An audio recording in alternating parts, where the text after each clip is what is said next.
everyone! This week I thought I'd share my motivational tips to help you to get fitter and healthier.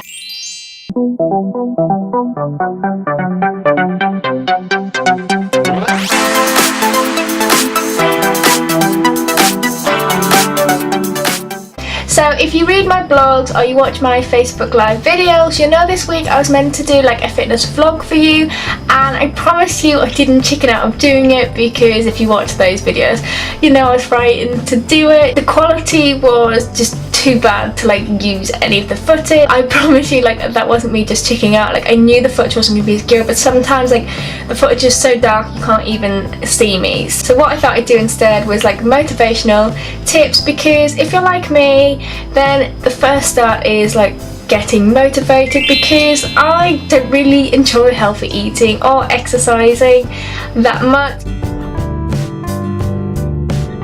So first off, like, is visual aids. So for me, like, I'm quite impatient. Like, I want to see results straight away. I want to see the inches coming off straight away. I want the weight to be going straight away. I just want to like enjoy healthy eating straight away, because I find it a real challenge. Most healthy food I don't like that much, actually.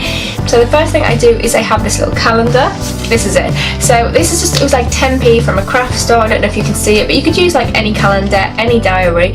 And I have this on my desk, which is behind me, which is right by my bed.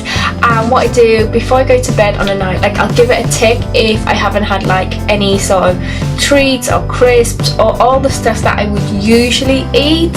And for you it could be different, it could be alcohol, but whatever's like the main, like the thing that you're struggling with the most, then you just set yourself a challenge for that, and like every day you don't have that, you give yourself a tick. And it's gonna sound like really ridiculous, but it really motivates me that like to see the ticks going up, and it kind of makes me kind of want to keep getting more ticks, and it just gets my momentum going, and I just enjoy giving myself a tick before I go to bed. And that sounds like really like lame and pathetic, but it just totally helps me out, because I can visually see like actually I'm doing really well. Like, even if I haven't done all aspects as well, even if I haven't like exercise or anything, like, it just keeps my momentum going, and then I want to keep improving on that.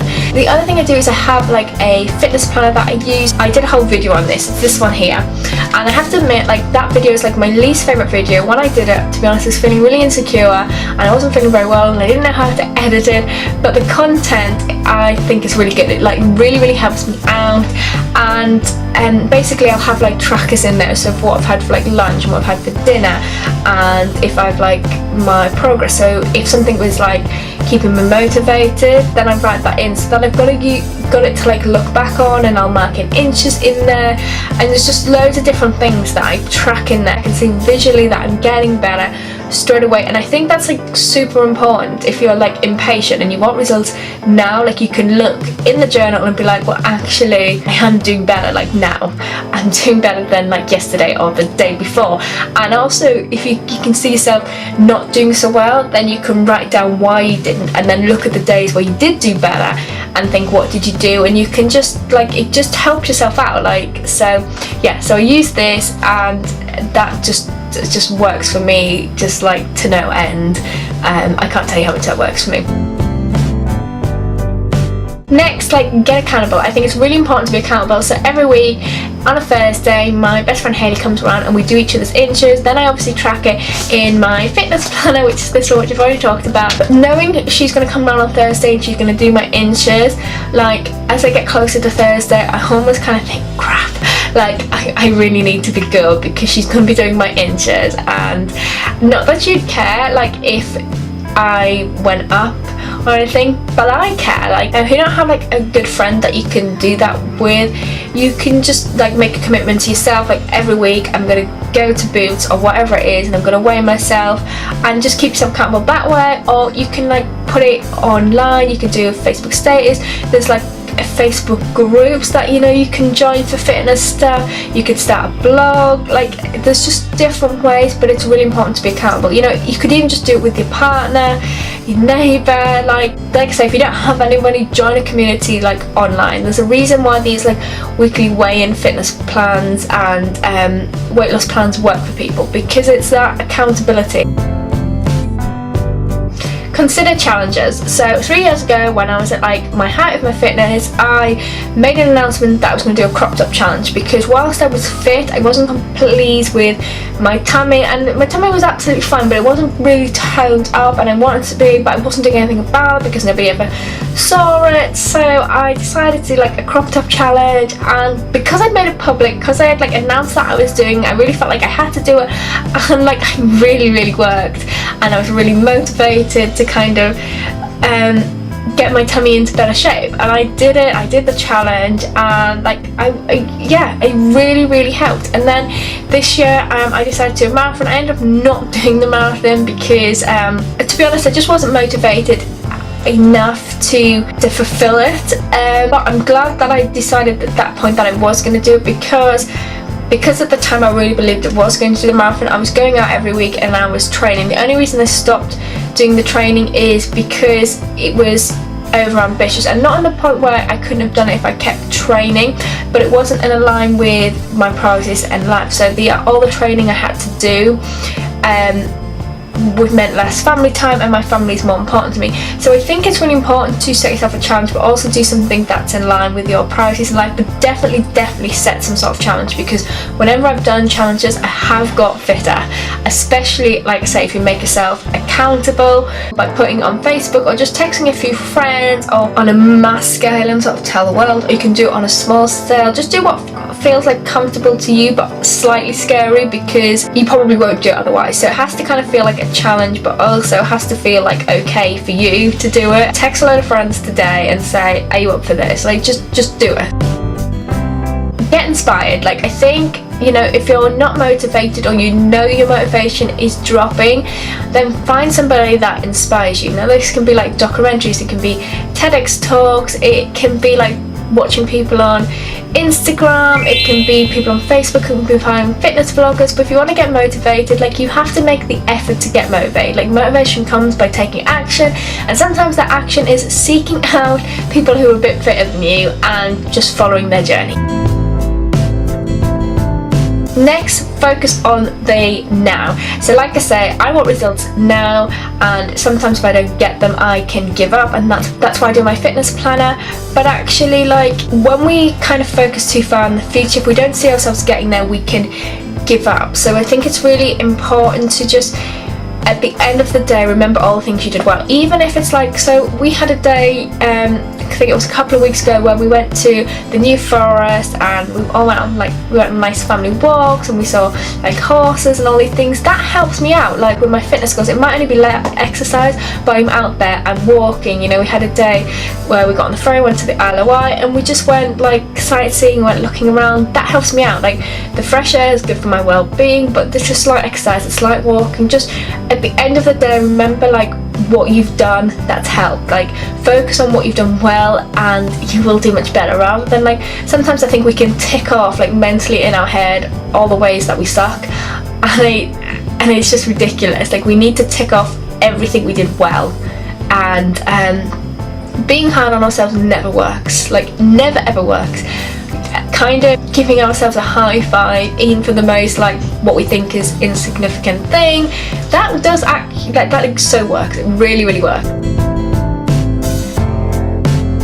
Have emergency meals, emergency plans. Sometimes I just can't be bothered, and you know, and I'm honest with myself about that. And sometimes I will just get a bowl of soup with my pajamas on, and you know, sit with a pillow on my lap on the couch and eat soup. It's like my emergency go-to thing when I'm trying to be healthy, and it's just much better than sat there with like a bag of crisps and chocolate and sweets. And like I think too often we can say mix it up again and cook all these meals, but actually you need like emergency things you can go to. And if you know you fall off a bit and you have cheat meals or whatever, like it's absolutely fine. I did last week, I think I had 3, which is way more than I planned to, and I still lost weight because overall like I'd mixed my lifestyle up to be a healthy lifestyle than what I was doing previously. So just have things that like your emergency go to, and it doesn't matter if you're constantly eating the same kind of healthy stuff. Like it's better than being over ambitious and then falling off. Like I'm all for ambition, I love ambition,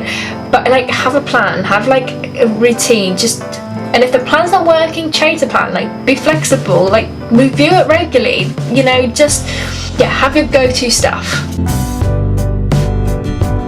think also it's really important to kind of be able to look at yourself the way you are now. If you can't take a before picture of yourself in your underwear or look at yourself in the mirror, then if you can't, you can stay in denial and you can do nothing. And I think I just got some footage of last week of me working out, and my bum I just thought looked disgusting, looked horrible, looked wobbly, but I just thought, you know, I'm not going to hate it. Like, I'm just going to accept that's my bum now, and I'm gonna just like be okay with it and learn to love it, but at the same time work to change it. And I'm gonna get my butt into gear, literally, and I'm gonna work out more and I'm gonna do stuff. But that starts by actually being able to like look at yourself the way you are now and just not avoiding the situation the way it is. Like, you have to be able to take that picture and just go and run with it and say you change your lifestyle and you change your body and you change your life by accepting it like now, how it is. And if you want to change your body and you want to learn to love your body, it starts by being able to look at your body and kind of going, okay, well, like, what am I going to do about this? Or in some cases, what am I not going to do about this? Like, how am I going to just love it the way it is? But if you can't look at yourself, it's really hard to change anything, and it's hard and as scary as it is, because I think a lot of us women hate our bodies, and we should all love our bodies. Like, I don't care what size you are, you should love your body, but you can't love your body if you won't even look at it. Like, I challenge every woman to just do that, like, picture in the mirror. Nobody has to see it, in your underwear. And I know you might think it's like, look, it's horrendous and you don't want to see that, but I think until you face up to the reality, you're not going to be able to change anything. And you've got to see the, like, as corny as it sounds, you've got to see the beauty within yourself. Most importantly, you just got to get started. Like, motivation comes when you just do something. You know, just say to yourself, you know what, I'm not feeling this, but I'm going to do it anyway. It comes, like, it really truly comes when you just do something. But also, like, listen to yourself. If even when you don't want to do something, then sometimes that's like our intuition saying to us, you know, I'm not really happy about this. Like, you've got to kind of find like a middle area of something that you're pleased with. You know, it might not be a priority for you to eat healthy and for you to work out all the time, and that's okay. Like, sometimes we just gotta like lay off ourselves and work out something that we can feel good about, and it might not be as ambitious as somebody else, but then that's okay. Any healthy step you make is fantastic, and we've just got to sometimes remember that. So that's it for this week's video. If you'd like to see more of me, then do click subscribe and check out my other social links. I do Facebook Live, I do Instagram, and I do Twitter. I'll see you next week in the new video. Bye!